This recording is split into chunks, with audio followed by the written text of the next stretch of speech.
Hi, this is Beth from Around the Table Yarns, and tonight is the last night of the Fast Forward Socks by Kate Atherley. And we are going to be doing the bind off, the Russian lace bind off. And then we're going to talk a little bit about the upcoming sock club for July. So it's a quick demonstration tonight. And I was also going to show how I like to weave in ends at the bind off because I like to hide my ends.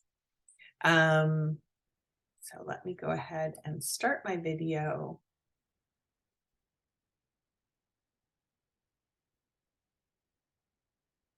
So the finished sock I have right here, and I'm just going to lay it out sort of sock fashion.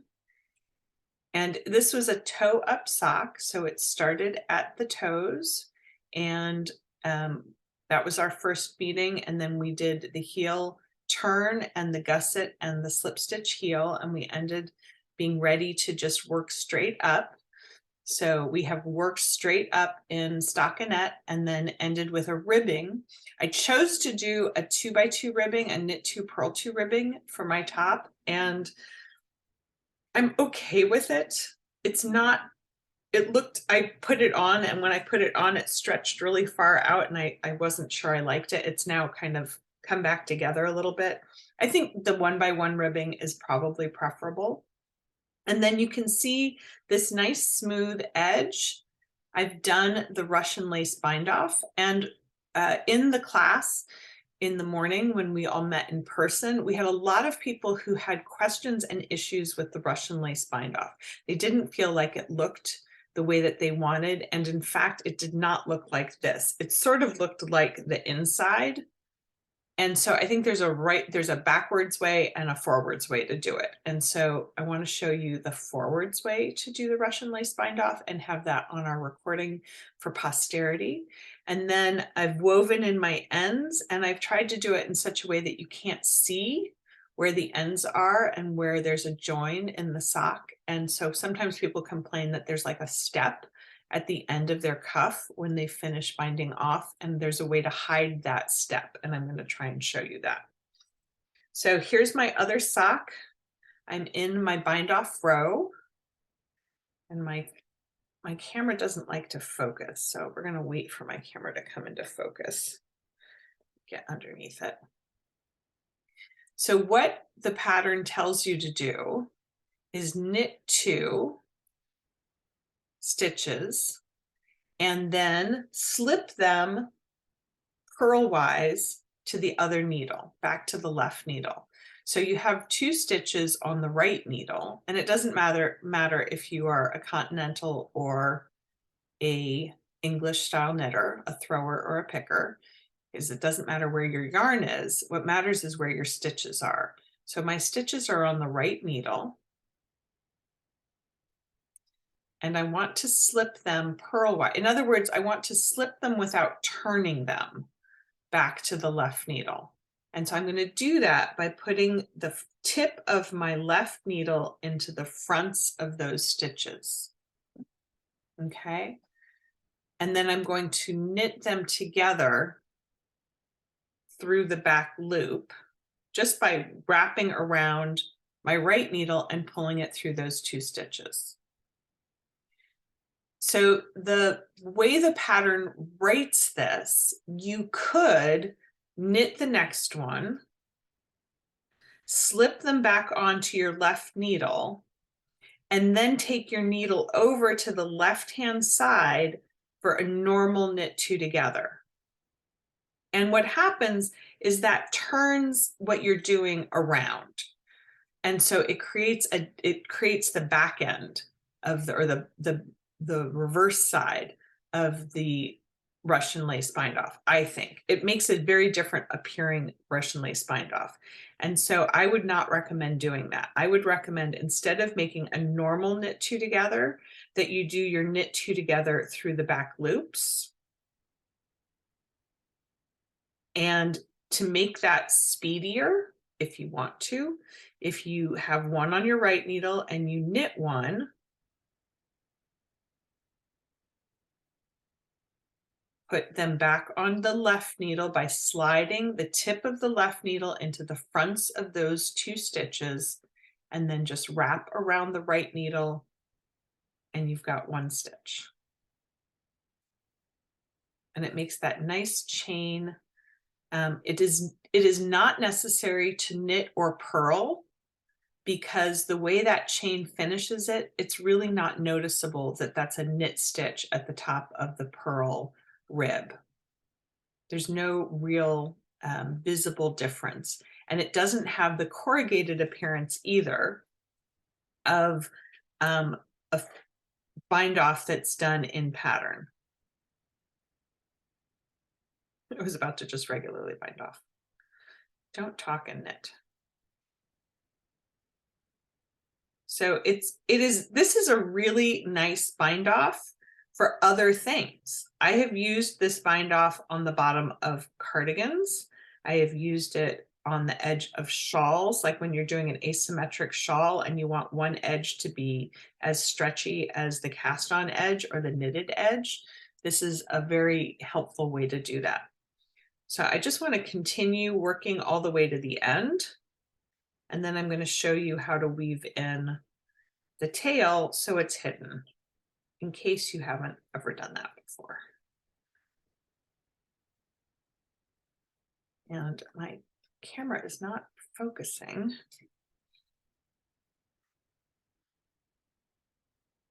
That wasn't the focus button. It's supposed to autofocus.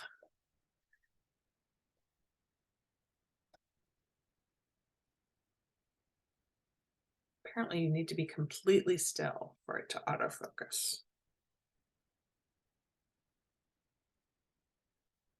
So I won't make you all dizzy. I'll go back and say hello.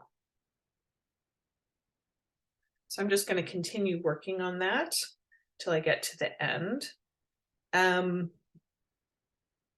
Other ways that you can bind off to make it stretchy is the Jenny's Surprisingly Stretchy bind off. But my only issue with that, Jenny's Surprisingly Stretchy bind off adds a yarn over in front of every stitch, and that creates the extra stretch. Some people find it super stretchy, and it can be very ripply looking because it can look like a ruffle at the edge. It's not as big a deal when you have your leg in the top of the sock, but it doesn't look as presentable when it's not being worn. So the Jenny's Super Stretchy bind off, or Surprisingly Stretchy bind off, can also be modified. So you do the additional yarn over in front of only a portion of the stitches. For example, if you've got knit one, purl one in your ribbing, you could do the extra yarn over only before the knit stitches or only before the purl stitches. Or you could do it only before every other knit stitch. In other words, you could reduce the number of times you add extra yarn by half or by a quarter or by 3/4 if you skip some of the stitches in between. And that can make it a little bit less ripply. But this bind off, this Russian lace bind off, I have to say it's very easy to work. It might be easier for some people than a typical bind off because you're just replacing the left needle into the fronts of those stitches. You're not having to pick up a stitch and move it over the other one. So this could be a really nice way to bind off in a number of situations. Okay, so I'm coming to the end of that. My last 3 stitches.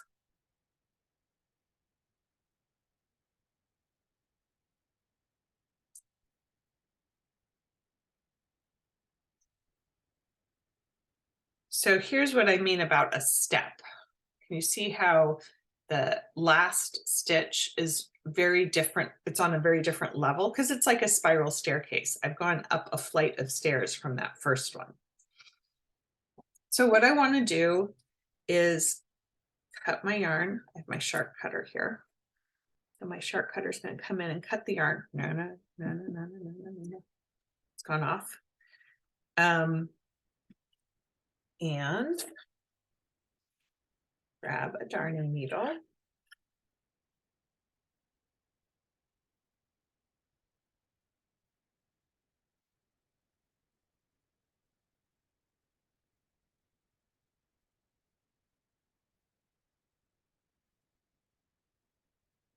So I've cut it and left, a normal amount. And what I want you to see is here's my step right here. Focus.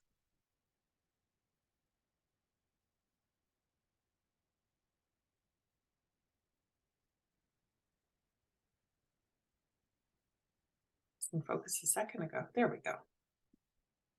Maybe if I stay in the light. And what I want you to look for is the beginnings of the first full stitch, because what you want to do is recreate the appearance of a stitch. See how you see the horseshoe that this yarn is coming out of? I want to create a horseshoe. So I want to go under the legs of the next stitch along. I want to go under both legs.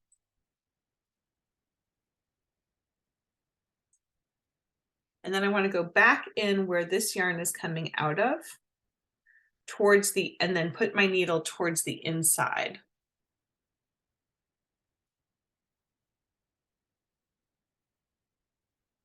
And you see how that creates what looks like, do it.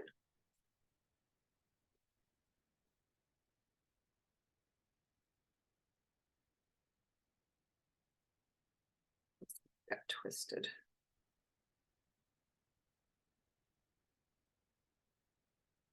So it's sort of coming up out of itself.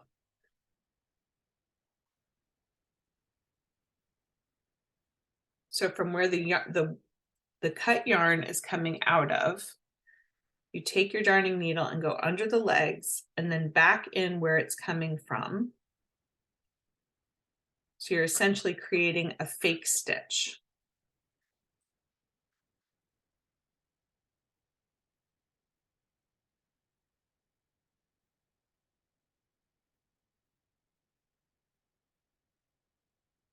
I apologize for my camera not focusing.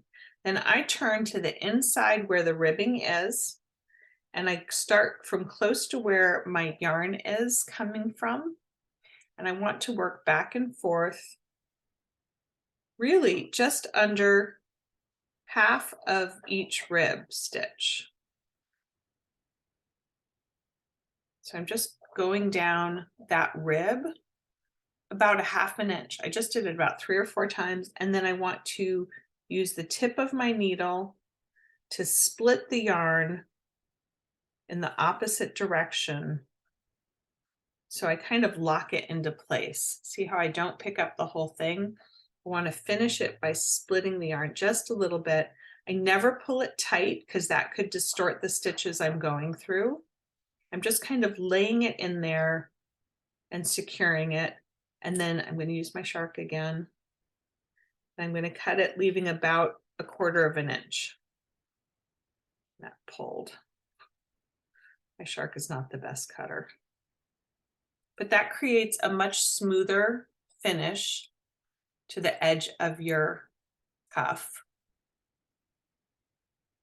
And it stretched out when I pulled.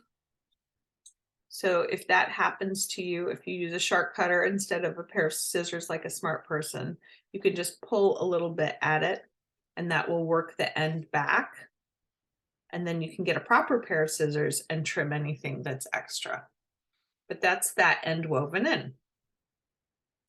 So that's finished. I have one more end to weave in here. So I take my darning needle and poke it back to the inside.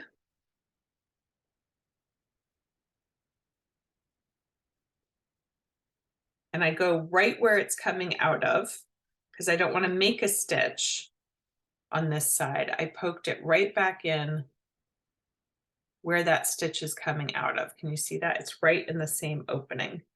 So then I can turn my sock inside out, pull this all the way through. And now I want to weave this in at the toe in a way that's not going to be tactile to my feet. Like I don't want to feel that bumpy woven in end.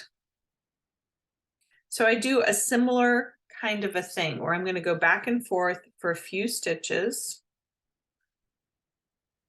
just really laying it down underneath some of the stitches here without pulling real tight. And I'm going to do that 2 or 3, maybe 4 times. And then again, turn and go back the way that you came. So I came this way, I'm going to go back this way and split with the tip of your darning needle to kind of lock that yarn in place. When you trim it, don't use your sharp cutter because it pulls, and trim and leave about 1/4 of an inch. And that will give you enough yarn here that it won't work itself back in to what you just secured. And that's it. And you have a sock all finished. So I'm very pleased. These socks are really snug and comfortable. I really love the DK weight yarn that we used. They're kind of beefy. I like my socks short because I wear short boots in the wintertime in the cold weather. And so I don't like a sock that comes up my leg. I like a sock that is only just above the shenanigans are happening behind me. Tebow really likes my cat and wants to chase her. So Mina's under the couch and Tebow's on the prowl. But there you go. There's our fast forward sock, and it looks better with a foot in it, but it looks pretty good to me, just like this. So now I have a pair of socks. All right, so that is the end of the fast forward sock. Just a few words about next time. Next time that we meet is July 10th, 2023. We'll be meeting in person in the morning at 10 a.m. in the classroom and on Zoom at 6 p.m. on the correct BAT station. I promise to check and make sure I'm on the right station next time. The pattern that we're doing is really cool. I will show it to you guys. It is Little Boxes Socks by Summer Lee Design Company. And again, the date is July 10th. And this pattern is $5 on Ravelry. Take it out of the shiny paper. So this is what the pattern looks like. So you have some choices here and you have some options. Generally, we will often have little bits and pieces of leftover sock, although this time maybe you do and maybe you don't, but you may have some sock yarn hanging around the house. A pair of socks takes 2 or 3 colors. So this one has a light color for the cuff and the heel and the toe, a deeper color for the background, and a multicolor for the grid. And you can see this one, it's the same thing. They have used a multicolor for the grid here. They've used a multicolor for the background here. They've used solids here and a multicolor for the heel and toe. So you have all kinds of variations that will work for this. I think it looks great all of the different ways. I like particularly this one where they've reversed. So they've used up equal amounts of yarn, whereas this one, they're using unequal amounts of yarn. So if you like this, you can do it reversing your little boxes. I picked, with Maeve's help, a really fun color to do for the background. We're going to do Happy Dance. Hope I'm not blinding anybody. So Happy Dance is going to be our background color. And then oh, now I'm gonna have to check. I think the grid is the light green and the heels and toes are the darker green. So this light green will be my grid against this, and then this will be the heels and toes. So there's only one repeat of the pattern before you get into the heel. It's an afterthought heel, so that's going to be a lot of fun. So we'll get started with doing the ribbing and following the pattern. It's a stranded color work pattern, and we'll place the afterthought heel in the first session. And then the second session, we'll work to the toe. So we'll do the toe shaping and then picking up and doing the afterthought heel in the second session, which is in August. I think it's going to be a lot of fun. And if you've ever thought about doing a forethought heel or an afterthought heel, or I think she calls it something else in the pattern, a peasant heel, this is a great way to explore and try that out. And the maximum amount of yarn you need for each color is like 100 yards. So if you have mini skeins that have, 190 to 100 yards, you can definitely use them for the contrast colors. And I think you need, sorry. The maximum amount for the main color for the largest socks is 120 yards. So, oh, that's blinding. And I will work on getting a new document camera before then, because this one is not coming into focus. So, happy Sock Club. Thanks for joining, and I'm going to stop the recording here unless there's any questions. Okay, have a great